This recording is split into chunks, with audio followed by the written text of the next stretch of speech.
Okay, club selection. Now, I would say if we're trying to keep golf as simple as we can, that you will always gravitate to one particular club.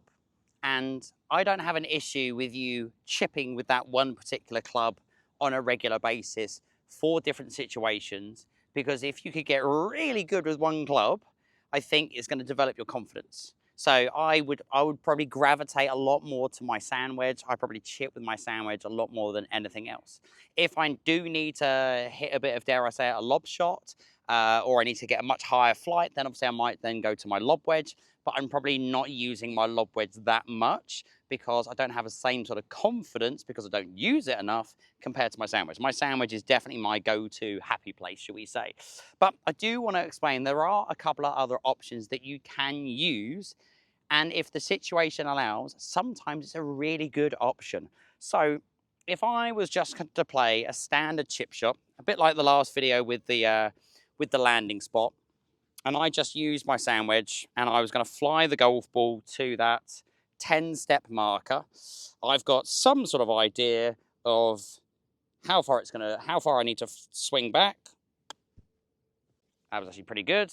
Got a bit of check, nipped on, and as we then discussed, that's probably rolled on about another 7 steps maybe.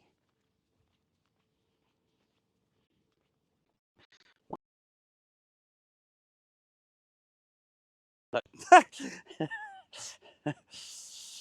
It works. I'm just going to put it out there. Andy, you are a genius. But there are options. I'll be honest, if my ball was landing here and the grass between me and the green was absolutely fine, I know it doesn't look quite perfect, but believe me, this is probably better than some of the UK greens that I play on.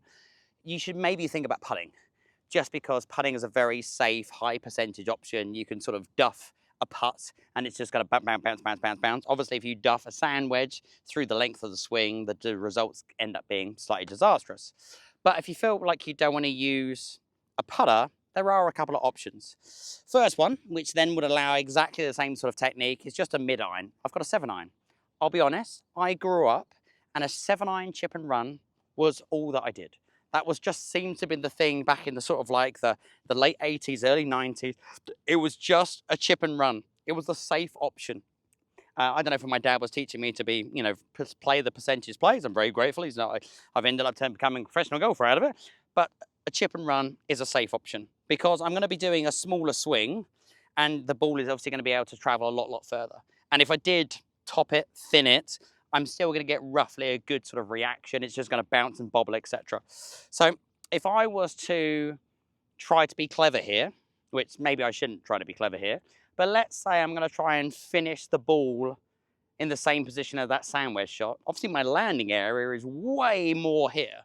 So I'm just going to be literally just chipping the golf ball. I visualize around here, maybe. It's not going to go in the air for very long because I think it's going to roll on for a lot further. Again, I've pressed record. I haven't practiced. Like, you can judge me as much as you want. But there's nothing different in terms of the technique. Still a little bit left. I'm probably, the length of the swing is going to really be reduced, and it is nearly just a rocking of the arms. There's going to be very little rotation. There may be a little bit because of the small arc, but I'm going to try. In fact, let's get clever here. I reckon the landing area is like here. That little spot there. So nice and close, gripping it right down the shaft. Little left with pressure.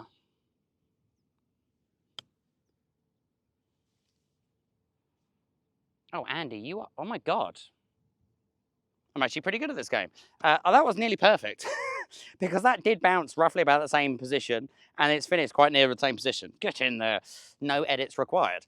The other option is this little fella. Now, I think I'm going to move you actually because this would be a bit silly from this situation. I've got a 7-wood. By the way, if you don't have a 7-wood in your life, you need to get involved because this is like my best club ever. But from this situation, it's never a 7-wood. However, if I ended up on the rough, then it would be a 7-wood. Because a 7-wood has no leading edge. A 7-wood gets not stuck in the ground. And now appreciate that this is completely the wrong angle because we're on a massive downslope.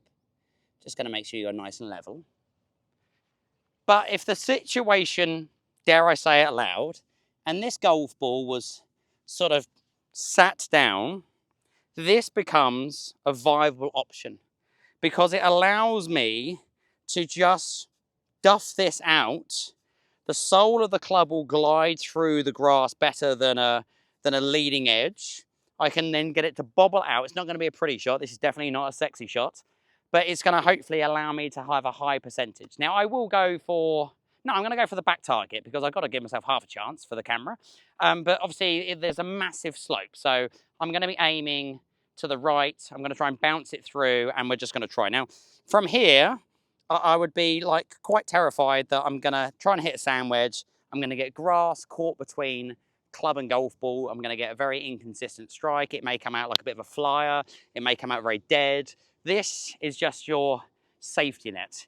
Like just duff it up there basically. So where the length of the shaft is, you've really got to get vertical. I'm even gripping it on the steel.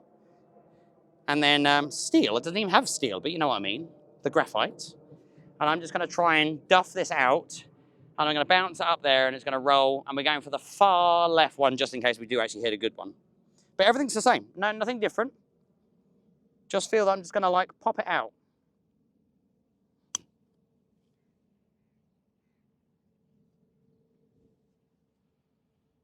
Now, I'll be honest, that's not bad actually. But like, I would be happy with that chip. That was not a good situation.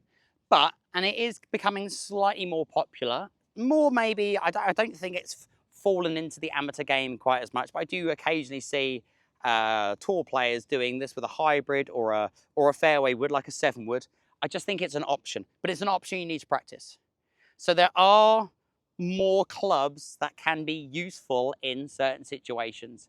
I think if you want a safety net and you've got loads of green to work with, then you can use a mid-iron. I think that's just a nice, safe little chip and run, small swing, not a lot's going to go wrong. I think if you get in a little bit of rough, and yes, there are going to be occasions where you can't then use a fairway wood because you've got a bunker in front of you, or there's just too much rough. But I just wanted to show you that this is an option because it glides through. The sole of the club can get through the rough a lot easier than the leading edge. And then obviously you've got your bog standard chip, which most of the time people use a wedge of some description. And my other advice in terms of club selection is probably get good and really confident with one club and then add a few different variations to what you might want to offer when it comes to chipping.